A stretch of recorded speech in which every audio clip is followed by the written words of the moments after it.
sa 2.5 na capital, nag-earn siya ng $15. Okay? Ganun ka volatile yung market kaninang umaga, pero pumasok siya around 9 a.m. Tapos na-close niya yung entry ng 9:01 and positive. Okay? Pa bearish yung uh, trend ng gold kanina, pero pumasok siya sa long, nag-long entry siya. Ano lang yun, scalp. In a matter of minute, nanalo tayo ng isang entry. Okay? So hanggang ngayon, nag-aantay pa rin ako, nag-observe ako sa market kung papasok pa yung Sonic, yung ating master trader. So far wala pa siyang entry ulit. No, pero nag-bounce back na yung nag-bounce back na yung gold market.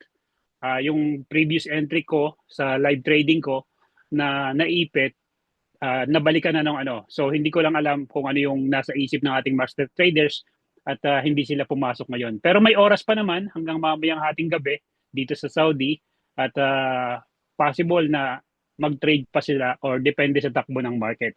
And sa mga nasa loob po, yung hindi nakakakilala sa akin, nag-start lang po ako dito sa 150 and then dinagdagan ko po ng 100 kasi yun po yung requirements noon. Mataas pa yung requirements ng Stratify, ng tag market to eligible sa profit sharing.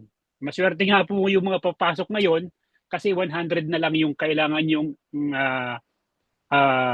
minimum investment para makasali kayo sa profit sharing and lot commission. Okay? So, ang ginagawa ko po ngayon, yung ibang mga member na sumasali sa akin, inilalagay ko po sa downline ko, sa anak ko, saka dun sa ate ko, kasi nakumpleto ko na yung 10 direct. Ang tinatarget ko na lang po is malagyan sila or mapush sila na maglagay ng tigo 100. Okay?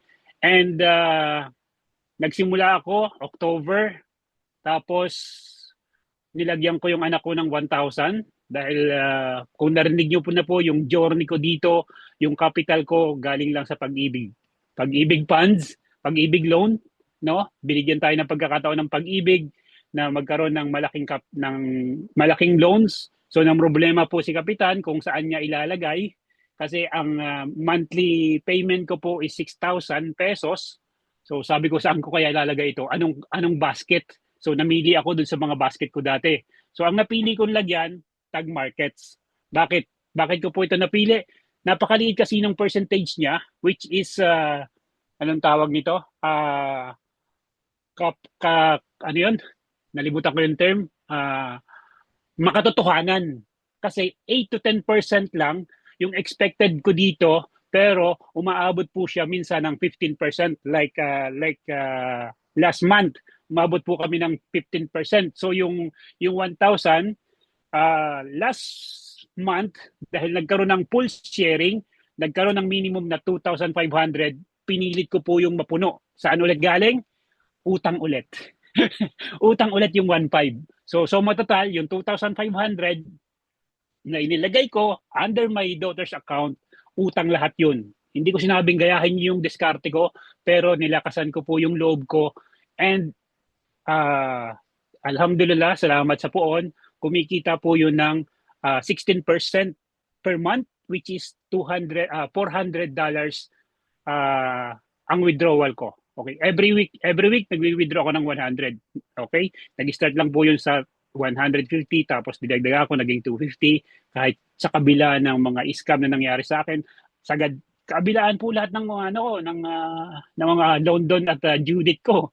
Judith ko sa GCash, sa Pag-ibig, sa SS, lahat po 'yan meron akong utang, pati sa opisina, pati sa mga tao. So ang ginawa ko, nangutang ako sa opisina at binayaran ko yung iba nilagay ko. At ayun, ngayon po, kumikita po ako weekly ng 100 dun sa account ng anak ko, pero pa po dun sa main account ko na meron 300. Yung 300 po na yon, na yung 250 naging 300, inilabas ko na yung 150 dahil may binayaran ako dun sa dental materials ng anak ko. And nung nagkaroon po ng profit sharing, nagsimula po yung profit sharing ko sa $15. The following week, $18, and then the last Monday, pumalo po siya ng $27. So, nagulat din ako, ganun siya kabilis umangat ng umangat. So, ayun, yun po yung journey ko ngayon dito and hindi ko alam kung magkano na yung magiging profit sharing ko and siya nga profit sharing. Yung ad commission naman, basic na yan kasi sa every trades meron tayo, no? Pero yung profit sharing sa mga member, lumalaki po yun ng lumalaki and I would like to take this opportunity to thank no si kay Ma'am Risa from Thailand. Siya po yung isa sa mga masipag kong direct. Thank you ma'am sa Team Sadik no, na nandyan sa loob at nakikinig sa akin. Salamat po sa tiwala kay Kapitan. Ayan. And lahat po ng tutorial na ginagawa ko nasa Facebook page ko po under the name of Captain Sadik. Yun po yung aking page. So lahat po yun, i-share nyo po at hindi ko po yun nilalagyan ng link. Basta kung magpapasa po kayo ng video ko, unahin yung ibigay yung inyo pong link and then bago yung ating mga tutorial. Okay? So that's all for my side, sir. And I hope na na-inspire kayo sa sinabi ko. And tulad po ng sinasabi namin, invest what you can afford to lose because trading is not 100% guaranteed that we will win. Okay? Mayroon pong talo minsan pero sa base po sa aming experience, hindi pa kami natatalo. Thank you so much.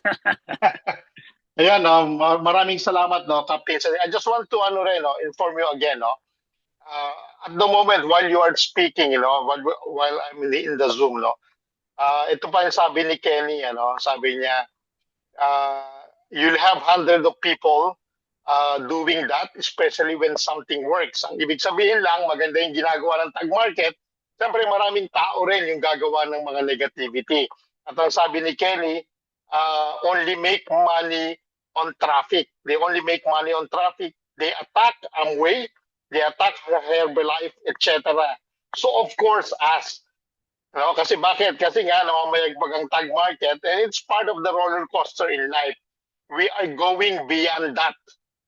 This is a good word, no? We are going beyond that. Yun lang ang sa akin, no? Para lang magkaroon lang ng confidence, no?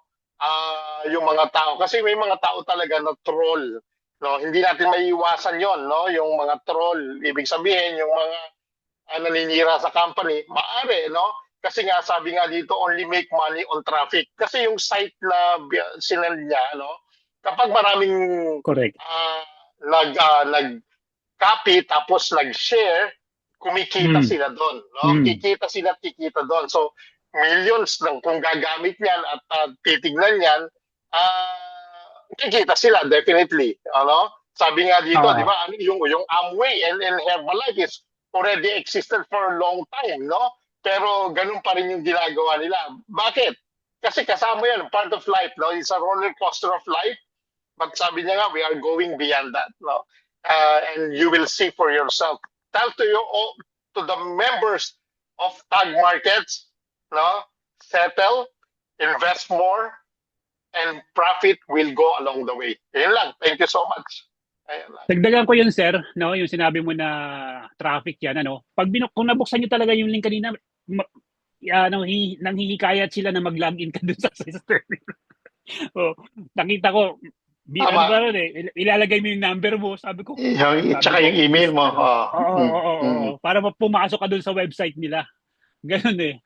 Ganun yung nakita ko kanina. But anyway, nasa sa atin naman po, nasa ating decision pa rin naman yan. Kahit makakita ka dyan ng negative or narinig mo yung sinabi ni Sir Anton, ni Sir Eddie, ikaw ang magdidesisyon sa sarili mo. Hindi kami. Tama. Diba? Ako, nagsalita lang ako kay Sir Anton noon. Sabi ko, Sir, tulungan mo ako mag-decide. Sabi ni Sir Anton, sige, pasukan mo, ganito, ganyan. Pero sino nag-decide? Si Sir Anton ba? Nag-advise lang siya sa akin. Ako yung nag-decide. No? Imbes na i-keep ko yung money na inutang ko sa opisina, para matulog lang sa kasi nakaplano sa pagbakasyon ko, inilagay ko dinagdag sa capital ko, 'di ba? So ako nag-decision kahit may duda ako sa sarili ko na baka hindi siya magtagal, 'di ba? Pero risk taker tayo eh. Tayo yung nakakaalam kung hanggang saan yung kapasidad natin. Kung susugal ba tayo, 'di ba? Lahat naman ng ng risk talaga eh. Matulog ka lang, hindi mo alam, baka bukas pagising mo, dedo ka na pala, 'di ba? Mm, Ganun lang. mm, mm, mm. Sige, Tama. hanggang doon lang ako. Ayun lang. Oh, maraming salamat. Hindi lang, binibigyan ko lang kayo ng confidence, no? Kasi I'm speaking to the head, eh. Tapos yung pinakita pa dyan, yung mga boss ng tag market, hindi naman nabanggit yung mga boss natin. Yung mga boss natin nagpapakita, nandiyan sila, hindi sila AI kung makikita ninyo. So, ano lang yan, part yan talaga ng isang growing company. Ang hitik na bunga na puno, laging binabato yan. Kamag-anak nyo nga, di ba? Pag kayo ay nararanasan nyo siguro yan, o yung iba nakakaranas yan, kapag kayo ay umaasenso, maraming hindi natutuwa. No? Yan yung lagi ko Exactly. sinasabi. Kasi bakit?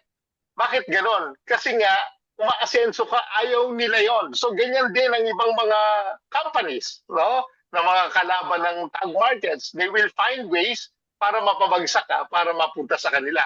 Imagine nyo lang, we have more than 300 traders using the tag markets. 300,000 traders. 1,000 traders po, no? Ang tag markets. Kung maano ko tawag dito, magdududa ako kung ang gumagamit 2, 3, 4, 5. Pero ito 300,000 traders ang gumagamit ng tag markets including us, no? So that's ano lang yan eh, it's about yung ratio and proportion, no? At titignan natin kung ganito kadami ang gumagamit sa kanila, maging confident ako kasi sila nga traders na gumagamit pa sila ng tag markets, no? Yun lang, no? We welcome all questions. Ito lang po, no? Just to clarify everyone, we welcome all questions, whether it's good or bad question, we welcome them. Sometimes, no, you have to think about, isipin nyo rin na the question that you are raising, would it be benefited you or just benefited your ego? Tandaan nyo po tandaan nyo po yun, no? Bakit? If it benefits you, go ahead, no? But if it will benefit your ego, you don't have to ask questions, no? Bakit? Kasi minsan pag egocentric tayo, ang nangyayari, no? Iba yung gusto mong marinig, no? Just to show that you have questions, but yung question mo, no? May answer ka rin kahit papaano di ba? So, ganun lang po at maraming salamat.